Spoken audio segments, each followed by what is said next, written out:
Okay, now I have modified my Meet ETX 125 to accept.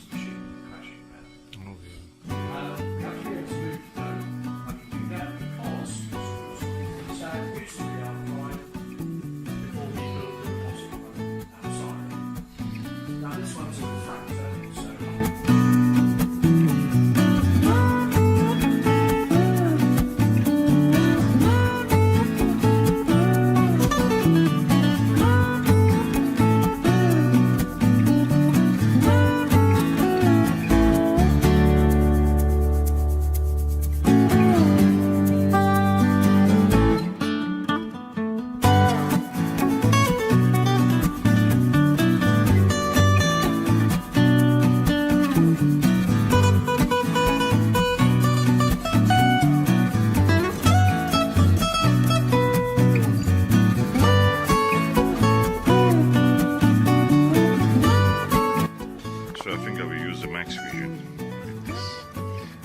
refractor, gives a better result. It goes heavier.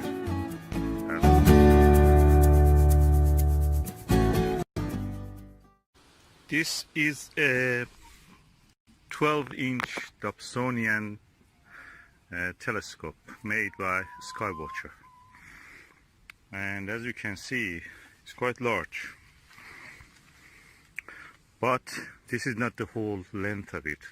When you extend, the length of it will increase to 150. At the moment it's just around, the height is around 1 meter 10. Let's extend it and see how it is. This is a SkyWatcher telescope. It's 30 centimeter 300p or 12 inch. The mirror has been left for a while, so it's quite dusty. I'm getting it to clean it, and yeah, I have marked this part here, which is to that side is the eyepiece, to the right of the eyepiece beam. So this is the marker I've left here, and I'm now going to open it by removing these screws from here. Let's do it. For removing the screws, I'm careful. I hold the tip of this with my hand, and with the other hand I turn the screwdriver. So the tip of the screwdriver is in my hand. I'm careful that it doesn't scratch anywhere else. Okay, as I'm removing the mirror to clean, you can see our chickens, which are astronomers, have gathered around us to help me, probably, finding the screws if I lose them.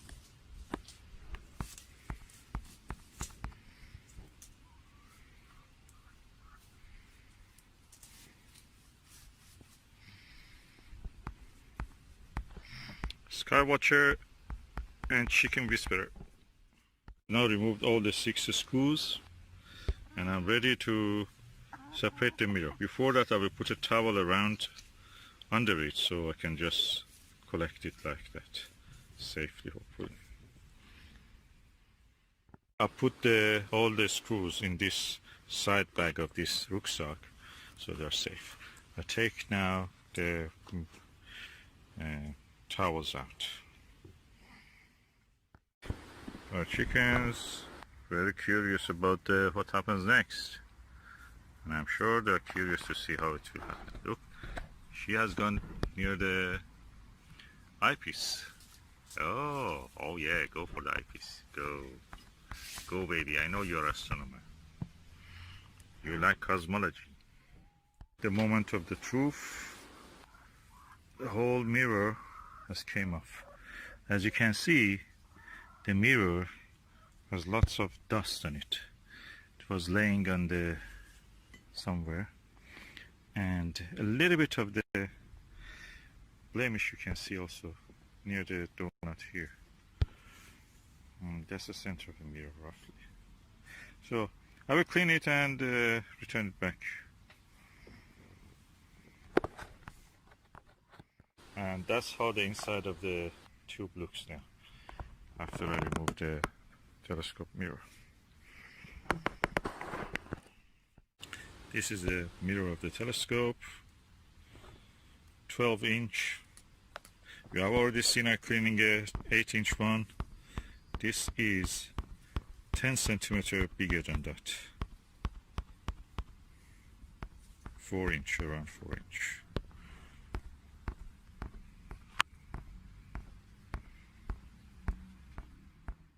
As you can see, the mirror is now there. We have a visitor. Spider. Everybody likes astronomy. Even a spider.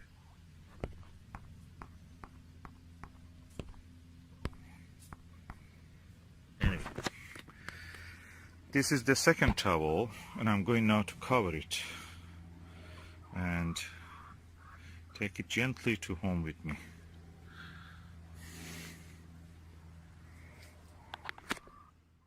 Now the telescope is at home and I can start to clean it.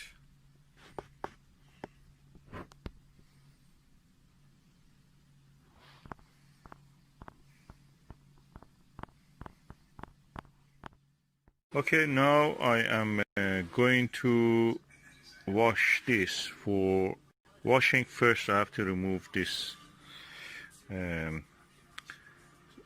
holders of the mirror. They're kind of loose actually, so the mirror is heavy. It was held by its own weight. So I'll just remove it. First I will mark somewhere, and this spot, something here and something here, and so I can put it back the way it was. Let me do it. There is a mark here with the electric tape, and there is a marker pen sign there also. So I'm now going to remove these screws and safely dismantle the mirror. I have loosened this, removed this screw and loosened this one so it turns. I've decided not to remove them, and so this one of them will remain and the other one is removed. And now the mirror hopefully will be able to come out.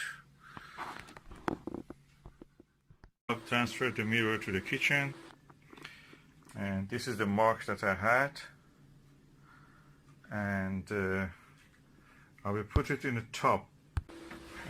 This top, because it has a plastic edge. Hopefully that will be enough. I will, with the lukewarm water, I will first rinse it, then I'll add a little bit of very liquid, and then with a little bit, without applying pressure, I drag some cotton wool over it when it is wet, and just repeat it several times until the mirror is completely clean. Okay, the mirror now is in the sink, and I am pouring water over it.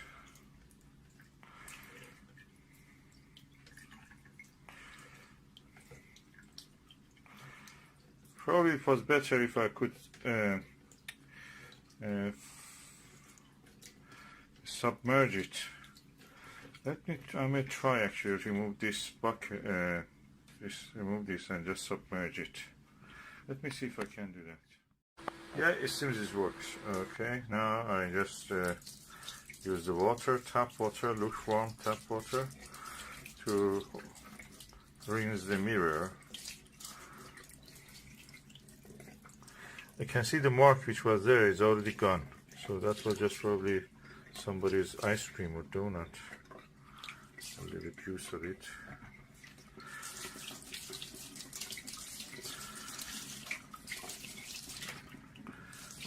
Yeah.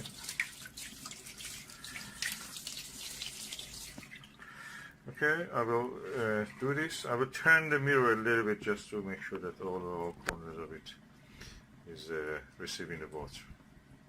This way I'm loosening the particles, dust, sand, anything that is in this surface to come off. This is a 12-inch mirror, 30 centimeter, 300 millimeter, 305 millimeter. So it's quite heavy.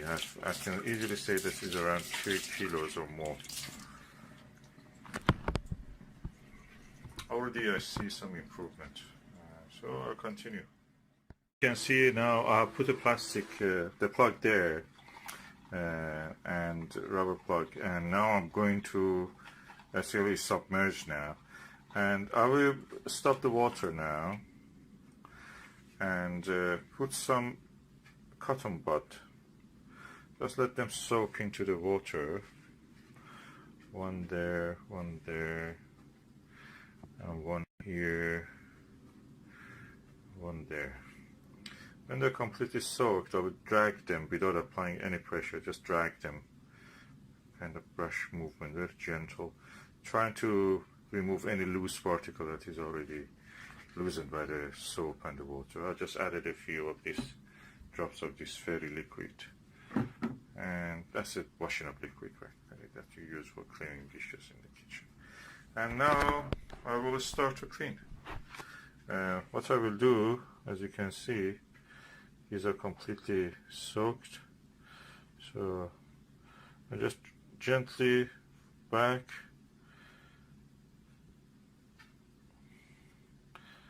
on the surface of the mirror. I'm just dragging it. I'm not pressing, I'm not applying pressure. I already can see that the mirror is cleaned. That part that had something blemishing on it, that blemish has gone. So I do here now for this one. Let me just apply a little more water.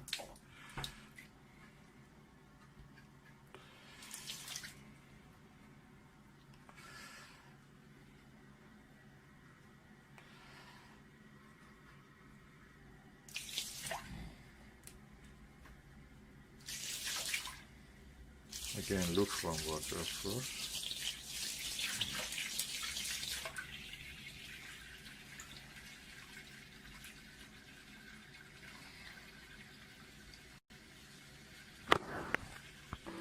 Okay, and now I'm just moving the cotton again across gently. I don't apply any pressure, and I don't use the same cotton again too much.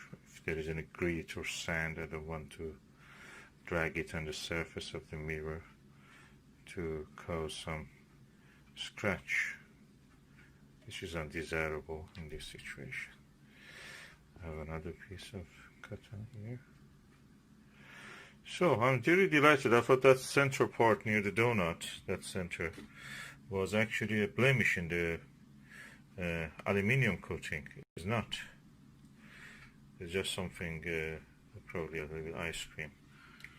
Somebody having ice cream during the observation, or coffee. Okay, add a little more water, just to make sure that there is enough water submerging the mirror.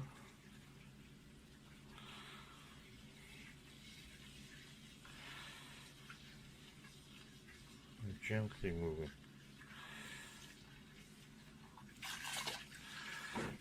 So I will continue until the mirror is completely clean. Then I rinse it again, and then we go to use some distilled water. Now the mirror is now cleaned, and I'm now going to rinse it. As you can see, the difference is really clear. I just rinse it with the tap water, then at the next stage I will rinse it with the ionized or distilled water that I bought from the Halsburg. It's a car shop, like a supermarket that you buy the things for the car. It costs probably 3-4 pounds or 5 pounds, something like that. So you get 5 liters of it.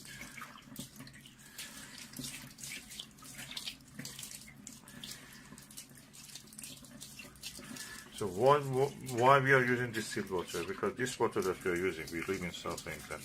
The water has chalk. leaves a lime scale marks. It will leave marks on any object, and that's the reason. If you want to remove those marks, you have to use something which doesn't have any ions, any limestone, dissolved limestone, any dissolved chemical in it. And that is distilled water, pure water. Just a simple H2O.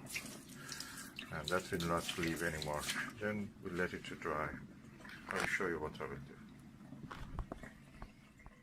I've rinsed the mirror in the tap water, and I'm now going to use this Halford deionized water, which is practically distilled water. It's quite useful. You can use it for many uses, as you can see here, for ironing, for car battery, for lava lamps, for steam, and anything else. And it's 5 liters. Is deionized water, and I will use it on the mirror. As you can see, the mirror is cleaned, rinsed in the water. I use this glass just to take the deionized water and put it over it. First I'll rinse this glass itself. Okay, this is the mirror and this is the deionized water. Just put it over it. So pushing out any other tap water is just over it. I will use 2 more, and then I'll lift it. Okay, this is the second glass of the deionized water.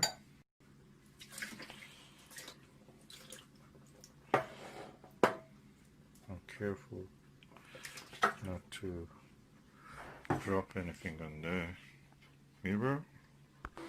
Okay, the third glass of the deionized water. Completely trying to rinse.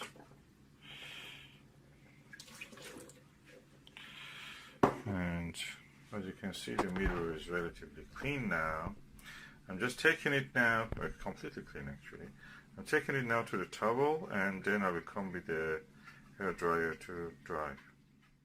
Okay, the mirror is now placed on the towel. It's completely clean. If you see the picture, video, the part of the video that when I removed it from the telescope, it was completely dirty. There was marks here and there near the donut center. And now all of those have gone. What I will do now, I'll bring a hair dryer, but before that also have a tissue. I will use a tissue, lint-free tissue, just to remove any water that is here. Let's see what we can do. As you can see, I'm using the hair dryer to evaporate the water. At the same time, I can use also for the bigger bulk drops, I can use the tissue just to gently absorb this. I will show you what I mean by that. Gently absorb the moisture.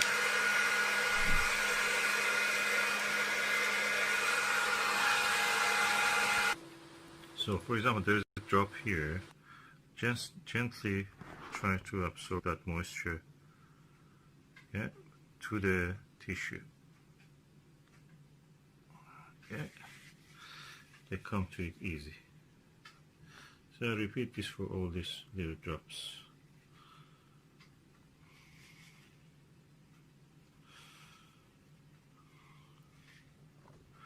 I will continue to do this.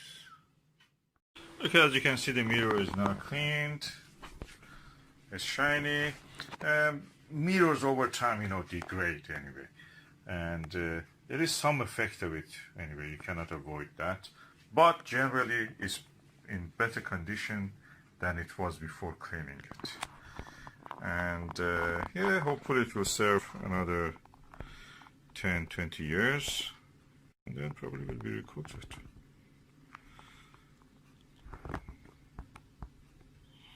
Now I'm going to put it back in the mirror cell.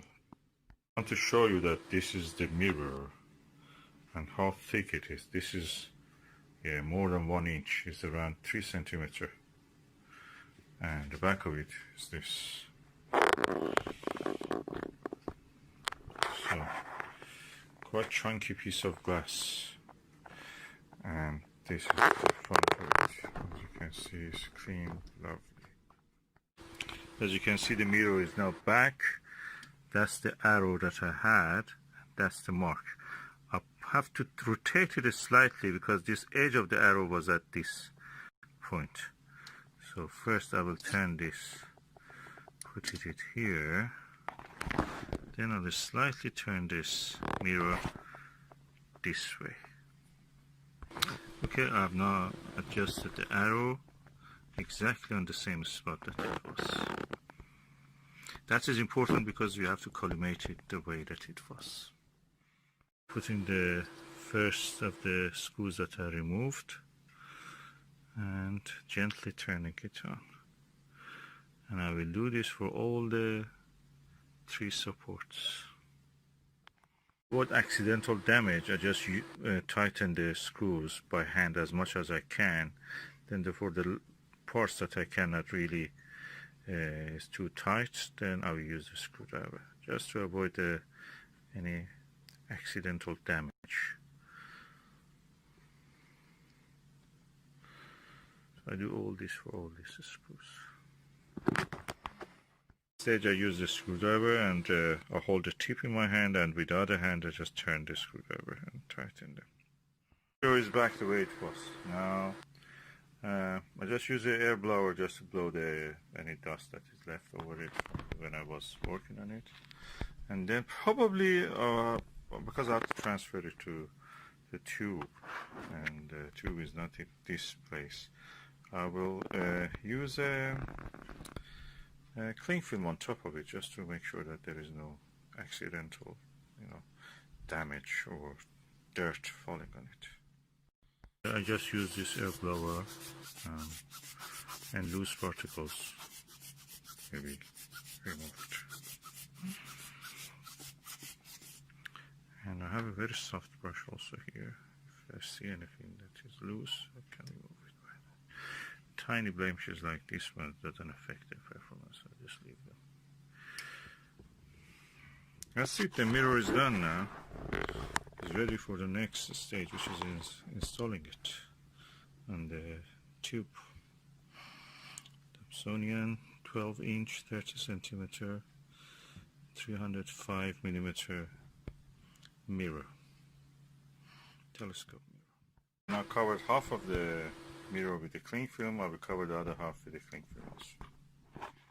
I have now covered the mirror thoroughly in the cling film, and it's ready for transport.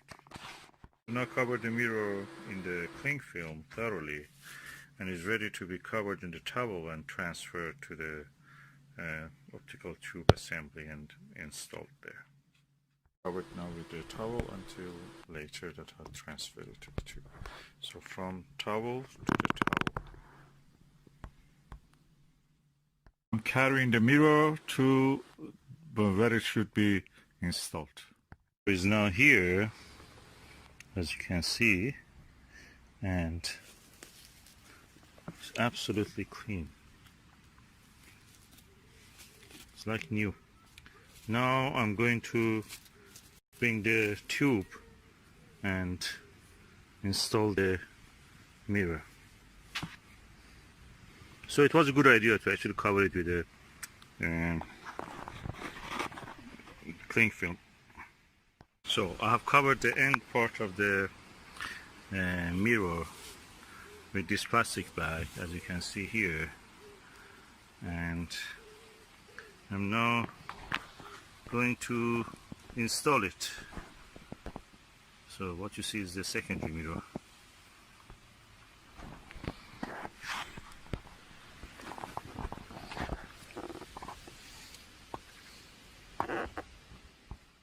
These are the 6 screws. This is the screwdriver, the mirror, and the optical tube assembly.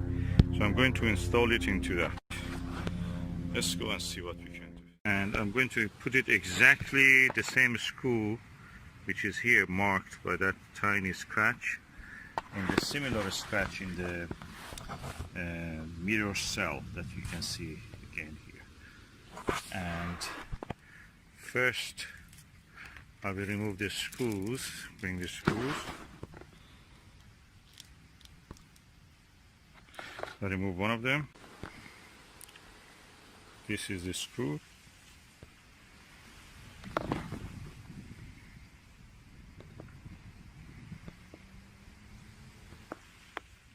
This is the screw, and I'm now going to remove this cover. Look at this mirror. Amazing quality. Absolutely clean. I'm going to put it now exactly on the same spot and position. Okay, this is the mirror cell, standing freely now. It's freestanding. There is no screw yet there. I'm going now to put the screw, first the screw, the marks are there, and I'm going to put it now inside that. Okay, now I'm putting the screw in.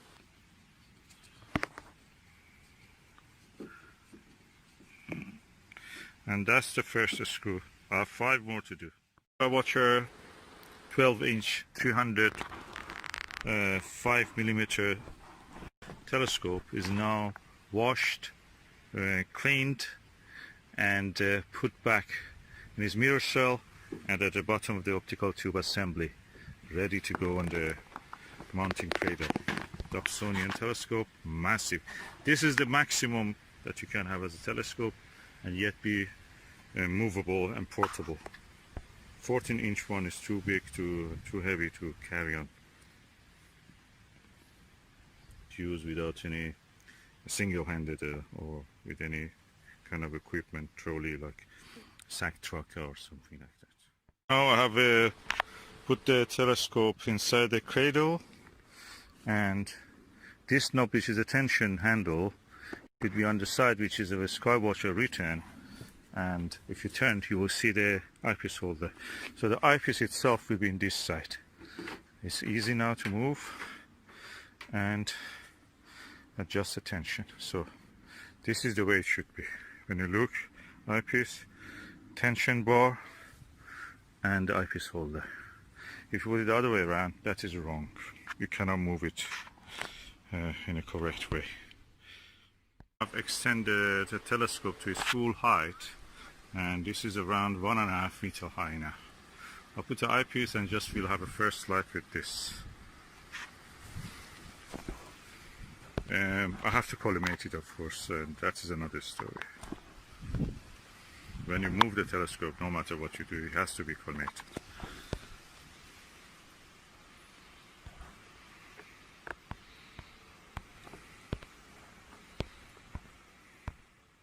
Right, I remove the cover. You can see inside the mirror. You can see the mirror. For making sure that the telescope stays in position, you have to adjust the tension on this with this tension bar. Now let us look through the secondary mirror. Okay, oh, collimation is not bad actually. A little bit off center, but not that bad. Oh, well, I'm not disappointed actually. It does look good. Yes, it needs a slight collimation, but beyond that, that looks good. So I'm using now without eyepiece. I can just show you that this is not eyepiece here. Beautiful mirror, beautiful telescope, like new. Just cleaned it.